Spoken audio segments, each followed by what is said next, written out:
Good morning. Thank you for tuning in to GCDC TV. I'm Pastor Art Battle, and we are so excited to have you tuning in this morning. We are in the second part of our series as it relates to detours. We're defining spiritual detour as when God changes your path to His and you choose His path over your own. There's so many times in our lives where God wants us to take the detour rather than going through the pain or the trouble or the problem or the stumbling block that so many times we choose on our own.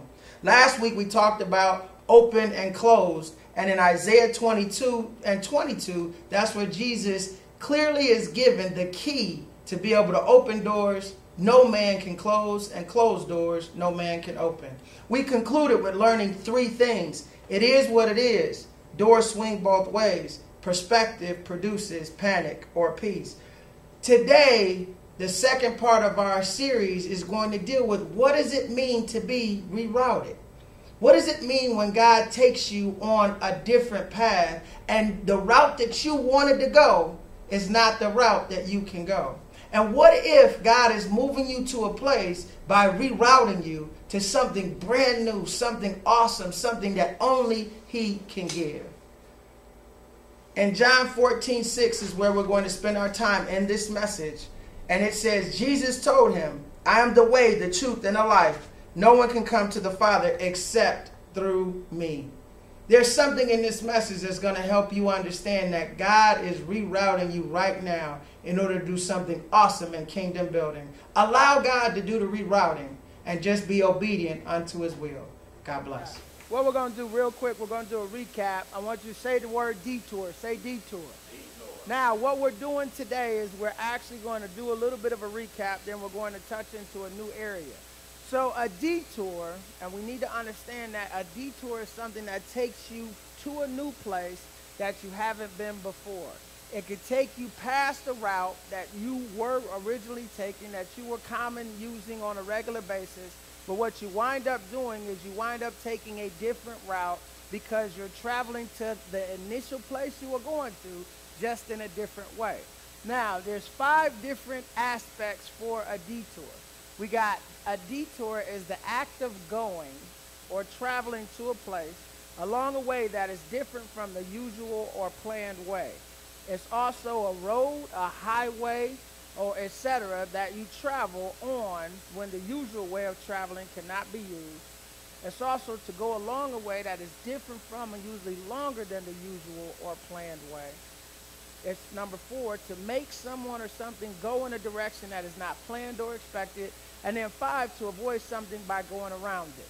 So in all of these 5 different things, a detour is to take you to travel, to go to a place different than the usual way that you normally come. Sometimes when we come to church or we come to a particular location, we always have the route that we usually take. Interesting thing about the route that you usually take, when you take that route, you usually take that route because you know the amount of time that it takes you from point A to point B. When you take a different route, it usually takes a longer period of time. And what winds up happening when it takes a longer period of time, sometimes we get frustrated because we timed it out in such a way where we want to be able to get from point A to point B in the time that we normally know that it takes us. But sometimes, and civil engineers or other individuals that have to do construction or improvements on roads or highways, what they do is they say, listen, you know what I'm going to do by my area of expertise is I'm going to send you a different way. And the reason I'm going to send you a different way is because I want you to be able to get to your same destination. I want you to still be able to get to that place, your job, your home, whatever it is. But I'm going to have you avoid some things because we're trying to prepare the road. We're trying to make some improvements. We're trying to take the road and make it better. And eventually we may open back up the way that you used to go. But there's certain detours that become permanent. I love God for that. There's certain detours that when you take them, they become permanent. Like there's this aspect now when you go on, I think it's 475, the new ProMedica overpass that they have. That wasn't there before. And so there's a new route that you could take, and it's actually a detour for some people. There's a way that now you can get to different aspects of the city of Toledo using the ProMedica route that you couldn't do before. And what they did was they gave you the ability to travel to a different place along a different path that's different than the usual way you were doing it. Now, in our lives, what we have to be able to do is understand that God gives us spiritual detours all the time. The issue is whether or not we're willing to take them. So let's look at 3 different areas where detours become necessary. It says detours, why are detours necessary? First, to avoid destruction or construction. If you look at destruction of an area or construction in an area, they tell you, don't drive your vehicle over this area because it's going to mess your vehicle up. And somebody is taking the time out to tell you that what's happening on the other side of that detour sign, you don't want to be involved in. And so as a result, you very rarely see somebody roll up to a detour sign, move it, and then take and drive their Toyota over a jacked up spot. Because what they wind up assuming is that that person who said that detour was necessary is looking out for their well-being. And number 2, where we look at the second part of that, to avoid delay or danger, the other thing is that usually they've timed out you being able to take that other detour in order to help you be able to avoid some delay or danger that might be there. So if you sat and you went to a detour and you just stayed in front of that detour and waited until the construction was done, you would be causing the delay for yourself that God would not necessarily want you to be sitting there waiting on. But if you take that detour, it'll get you to the spot that you're trying to go in such a time and in such a way where you can be blessed according to God's will and avoid even some danger that might be on the other side of it. The last one that we'll talk about, and then we'll do a quick recap and then get into where we're going to be for today, is to follow a new route with new direction. Now, the interesting thing about this, and it's interesting about a detour, for us as God's people, I get alarmed when I hear people say I'm set in my ways. The reason that I get alarmed when I hear people say I'm set in my ways is that they never really say I'm set in God's ways. See, our ways are fallible. We're going to mess up. We're going to make mistakes. There's some things that I'm going to do that I'm not going to be proud of. There's some temptations I'm going to give into that just ain't right. There's some things that's going to bubble up inside me based upon emotion that God is like, look, that's not of me. That's all of you. And I might mess around and allow the enemy to get a foothold somewhere and have me do some stuff that I'm not proud of.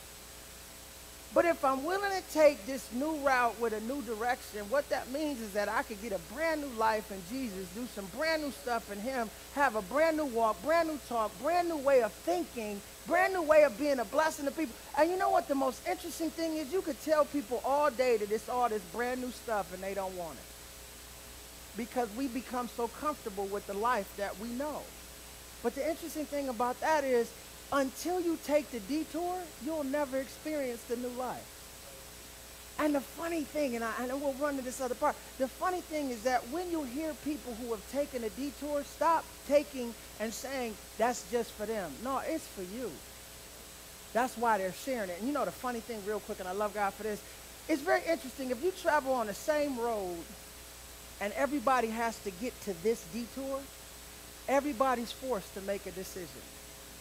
And in our own walk, we get to detours. It's just we'll tell ourselves, no, that's not for me. That's for them spiritual people. That's how them folks over there that be doing all that praise and worship. That's for them people that's highly educated and highly favored and all the rest of that. You got me stuck if you think that that's the case. The detour is for everybody. The issue is whether or not you're willing to take it. So let's talk about what the definition of a spiritual detour is. A spiritual detour is when God changes your path to his and you choose his path over your own. Now repeat after me. Spiritual detour. When God changes your path to his and you choose his path over your own. Now this is the thing that becomes somewhat, when I think about it, I get confused. I don't understand how somebody can make the decision to put a detour on a road and we will readily take that detour on the road and we don't even know the person that put the detour sign there. But you know what? We will travel down another path based upon what that orange sign said. And you know the very interesting thing, I love God for this. You will look for the very next orange sign that tells you where the next detour is to get you back onto your original path. But when God puts a detour in our lives, when he says, listen, I'm about to change your path to the one that I want you to have. I'm about to move you to a new place. I'm about to bless you in a way that you've never experienced before. I'm about to change some things in your life. We actually think that we have the ability to make a choice. And the funny thing is, when the road is closed, it's closed. And then we're going to move to this next part real quick. Just a quick summary. Tell you about what happened on Tuesday, February 24, 2015. There were some roads, there were some doors that were open for me and some doors that were closed. I'm traveling to Kansas City, Missouri to get to Kansas. I get on the plane in Toledo, about to get to Chicago, and my flight from Chicago to Kansas City was canceled.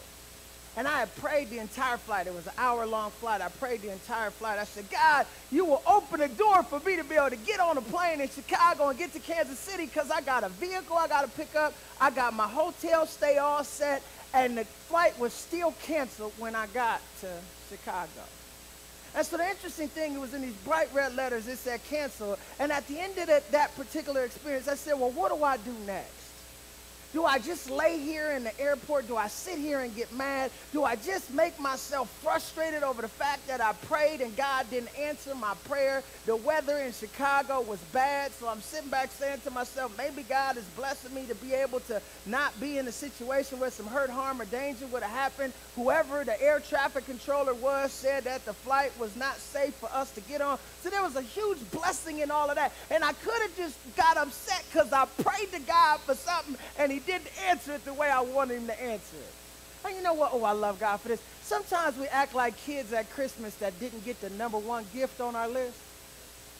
We'll say to ourselves, well, I told them that I wanted the G.I. Joe with the Kung Fu grip, or I wanted the NBA 2K15, and they didn't get me that, and so as a result, I'm not as happy. Well, you didn't get what you wanted, but you will always get what you need. And so we get to this place where there's 3 things that I learned in Isaiah 22 and 22, where it talks about Jesus having a key, and he's the one that opens and closes doors, and he has all authority. There's 3 things that I learned, and then we'll run into what we're going to talk about today. The 3 things that I learned that I shared last week was that, number 1, you got to deal with it is what it is. Sometimes in our lives, we don't want to deal with the reality of where we are right in this moment. Sometimes we don't want to deal with the fact, and for me, I wouldn't want to deal with the fact that when I was looking for that flight not to be canceled, that when I got there, it was canceled and there was nothing that I could do about it. Number 2 is doors swing both ways. So some of these doors that have been open to me, God will open certain doors and then he will close other doors. And this is the thing, and I got to share this real quick. Sometimes when God closes a door, we waste our time trying to open a door that's been closed. You know, funny thing, and I'm going to share this, and then we'll run into what the sermon is for today. The interesting thing is when a business says closed, you don't stay outside the business knocking on the door trying to get it to open. And it's very interesting that there's some things in our lives that we don't do on a regular basis, but when we're dealing with God, we want him to open some doors to some stuff that he's already closed, and it's always for our good. It's always for something that he wants us to receive. And as a result, if we spend all of our time trying to open doors that he's closed, or, watch this, this is huge, or trying to open doors that he don't want open. See, at the end of the day, if you're going to walk the walk, and Big Dog was preaching this and talking about this at the beginning of in Foundation of the Kingdom service, there's so many times that we call ourselves Christians and we call ourselves believers, but we'll spend all of our time trying to make God open up some doors that he don't want us to go through. Or we spend all of our time trying to close some doors or avoid some doors because we're afraid of change. The one constant that you have in your life is that things change. You know, it's interesting, and then we'll run to this 3rd thing. The interesting thing about when things change is that we want the seasons to change, we want weather to change, we want our income to change and go up, we want our health to get better, we want all this stuff to change, but we're not used to change. And when it comes to our relationship with God, there's some things that we should expect regarding change. And if we allow ourselves to understand that doors swing both ways, there's some things he wants you to go through, and there's some things that he wants you to stop dealing with. And in this last part, perspective produces panic or peace. When we're dealing with perspective, and that's how you see a situation. One thing that I've been able to be blessed by God to learn over a period of time is that my perspective is controlled by me. Nobody else controls my perspective.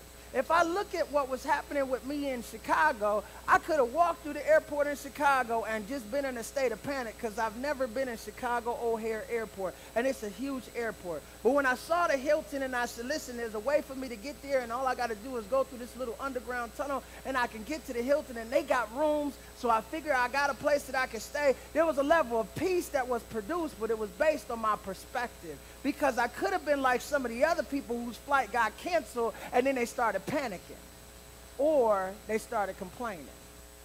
And this is the other thing real quick, then we'll run to this other part. I don't understand why we complain about what we can't change. If you can't change it, why do you complain about it? And if you're going to complain about it and it's in your power to change it, stop complaining and do something. The thing for me is, if we as God's people are going to do anything that's going to effectively build the kingdom, we have to give people the proper perspective. So this is where we are today. Rerouted. Say rerouted. Rerouted. Now, what I want you to do is I want you to stand to your feet. We're going to do a quick practice in rerouting. What I want you to do real quick is I want you to go to the back of the church, go to the back of the service, go to the back wall, and then come back up a different way. Don't come back up the same way that you walk back. Walk to the back of the church, come back a different way, and then what I want you to do is I want you to sit back in your same seat that you sat in. I don't want you to come back the same way that you left. I want you to come back a different way and get in your same seat.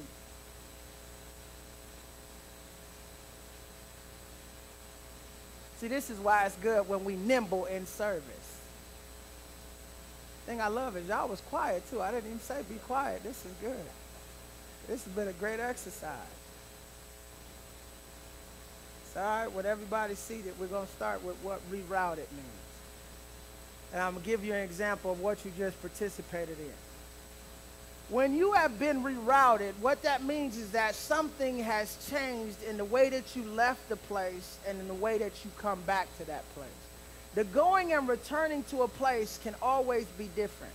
But the issue for us is many times when we go to a place, we want to be able to come back the exact same way that we left in going to that place. And what happens in our lives is we wind up controlling the fact that we become so set in our ways, we become so used to or comfortable with the way that we do stuff, that when God tries to reroute us, we want to tell him, no, God, this is the path. How can you tell he who knows everything what you know when you don't know what he knows? And we get to a place in our walk where we sometimes have to be rerouted in order to be able to experience some brand new stuff. So let me walk you through what happened when I was headed back from Kansas City to get back to Toledo. I had already used Expedia, and they were sending me back to Toledo via Kansas City to go through O'Hare and then get to O'Hare and then get to Toledo. I had the times down. I had the flights down. It was great. I was going to make it back, be able to make it to discipleship training. It was all planned out. I had talked to Ron, Elder Ron. I said, Ron, all I need you to do is just pray. I'm going to be pulling in as you pray. I had already planned everything according to the route that God had blessed me to get via Expedia. I get to Kansas City, and I'm sitting there in Kansas City, and I look at my flight, and it says it's delayed by 2 hours. Now, you mean to tell me I had to stay the night in Chicago and I'm going to be delayed 2 hours? And the funny thing was, I was in my car and I got an email from Expedia, and it said your flight leaving from Kansas City to O'Hare in Chicago has been delayed by 2 hours. And then I get to the airport, and I just got to walk y'all through this. I get to the airport and I'm standing there looking at the sign, and it said on time. So I'm like, God, prayers have been answered. It's on time. I am leaving. I'm getting back home because we really want to be at home. And so I'm sitting there and I'm watching people as they start to interact with the lady who was there working on the flights. And I'm sitting there and there's some veteran guys that are there and they saying, yeah, I'm going to do this and I'm going to do that. And I don't know what I'm going to do. I'm kind of confused because I haven't been in this position before. So I'm sitting there and the woman is talking and I just said to myself, you know what, if I don't get up and do something, I'm going to be stuck in Kansas City. Now, I didn't see a Hilton in Kansas City. I didn't see a hotel close by. So I said, something got to change. So I get up and I go talk to this lady for a minute. And I said, ma'am, could you please help me? I'm trying to get to Toledo, Ohio. She said, what's your flight? She looked up all the flight information. She said, you know what? Your flight is delayed. And by the time we could get you to O'Hare, you would miss the flight to Toledo. So you're not going to be able to make it to Toledo tonight. I looked at her, she looked at me, and I'm praying as I'm looking at her. Because I said, I'm not staying in Kansas City. And then so the interesting thing, I said, well, wait a second, you know what? If you can't get me to Toledo, can you get me to Detroit? Because sometimes the next best thing is really the right thing. And so I'm talking to her. She said, yes, you know what? I think I could get you to Detroit. I'm not going to send you through O'Hare because it's bad weather there and you'll get stuck. She said, what I'm going to do is I'm going to send you to Dallas. I ain't never been to Dallas. I'm thinking to myself, how you going to send me to Dallas to get me to Detroit out of Kansas City? But she sent me somewhere I had never been. And then so I said to myself, I said, okay, well, I'm going to go to a place I've never been to get back to a place that I want to be. Oh, that's big. I make myself happy. I don't care how many people is in the spot. Because if I'm trying to get to a place that I want to get to, then sometimes I got to do something I've never done. So I get on the plane, and this is interesting. I'm getting on the plane because I've been rerouted. The route that I thought I was going to go, I couldn't go. And there was one more seat on the plane. And I'm sitting there, they telling me I got 2 bags because I learned from Big Dog, you pack light, don't pack big when you're going on a trip. Because you'll mess around and have to put your stuff through baggage claim, and that's where you lose some stuff. And so I pack light, and I said, okay, well, you know what? I can't put my stuff in the upper bin, so I'm going to have to put my stuff down. And this guy that was there, and it's just cool when the Spirit already blesses. I'm sitting next to a guy, and he puts the armrest down, and he takes his jacket down from up top. He says, sir, why don't you put your bag up here? I said, oh, my goodness, thank you so much for blessing me with that. So I put my bag up there. I'm in the flight. I get down to Dallas. I'm able to do some work, all the rest of this. And it's all because I was rerouted. So let me share the scripture with you for today. Let's stand to your feet. In John, the 14th chapter, in the 6th verse, it says, Jesus told him, I am the way, the truth, and the life. No one can come to the Father except through me. You may be seated. There's this huge piece of what we wind up sharing with God's people so many times where we use this verse and we tell them, you got to accept Jesus as your Lord and Savior. And then you can get to the Father. But the interesting thing is that you don't get to the Father until you've actually gone home to be with him. You got to live your life here on this earth until you are translated, until you are taken home to be with him. So there's this thing about the way, the truth, and the life that Jesus will give unto us, and he reroutes us in this verse, but not just for us to say we've accepted Jesus. It's to give us a new path every day. And many times in our lives, we don't want to be rerouted. We don't want to have brand new thoughts. We don't want to think about things different because in our minds, we think that we know the right route. But it's an interesting thing. When I was on that plane going down to Dallas, and then that woman said, I got 1 seat left, and it's yours. I said, oh, my goodness. So, God, do you mean to tell me, and this was kind of cool. I said, so, God, so do you mean to tell me that you actually sent me from Toledo to Chicago to Kansas City to come back from Kansas City to Dallas to Detroit to get my wife to pick me up to drive me from Detroit to Toledo, and that's a route I didn't even know I was supposed to take? He said, yeah, because I know what's best for you, and I could send you to a place you've never been if you're willing to do it my way rather than your way. I said to myself, I said, oh, God, that's huge. I said, well, help me with this. Since Jesus tells one of the Pharisees that's asking him, Nicodemus comes to him at night, and this is this great guy, and he asks Jesus, he said, you know, what do I got to do in order to be able to follow you, all the rest of this? And Jesus tells him very simply, he says, I am the way, the truth, and the life. Watch this. This is an interesting thing. We so many times want stuff to go our way. Oh, I love little kids. You know why I love little kids? Because they want things to go their way. You know, the funny thing is we as adults, we're not too much different than little kids. We want stuff to go our way. But Jesus has a way that's right for all of us to be able to go. He also says that I am the truth. And when he says he's the truth, what he means is that whatever it is that you're thinking that's not of him, it's not the truth. If it's not of him, it's not the truth. But if it's of him, then it's the truth. And sometimes the truth, watch this, sometimes the truth hurts. I was sharing in this presentation that me and Jamil were blessed to be able to do the other day. I said, I hate when people lie to me. I despise when somebody tells me a lie. You know why? Because they break down the aspect of the truth. And if the truth sets me free, then a lie binds me. That was deep. A liar put me in bondage, but the truth sets me free. So I don't want to be bound up by nobody. The other thing about a lie is that you take something from me that you don't deserve to take, which is you take trust away, and it takes a long time to build trust. So I tell kids all the time, don't lie to your parents, just tell them the truth. Even if they don't like it, tell them the truth. Then it says, and the life. Watch this real quick, and I love God for this. There's a life that Jesus has for you that you've never experienced, but until you get into him, you won't experience it. You know why? Because wow, I hope that there was something in that message on Rerouted that blessed you in a mighty way. There's 3 things that we want to make sure that we leave you with as it relates to what it is that we learn. The 3 things that we learn through that message is that we have to, 1, always ask for help. Sometimes we don't want to ask and we don't receive the help that we need. 1, always ask for help. 2, going and returning are not the same thing. Sometimes when we go to a place, we may have to return a different way. Let me start again because that tongue got twisted there. We got an outtake. Yes. Yeah, for sure. Yeah, I don't have a lot of those, so cool. Let's go. Let me go back into this. All right. I'm ready when you are. Let's go. 5, 4, 3, 2. Wow, I hope that there was something that was said or done in that message that blessed you as it relates to what it means to be rerouted. There's 3 things that we try to leave you with every single message, which are the 3 things I learned. The first is ask for help.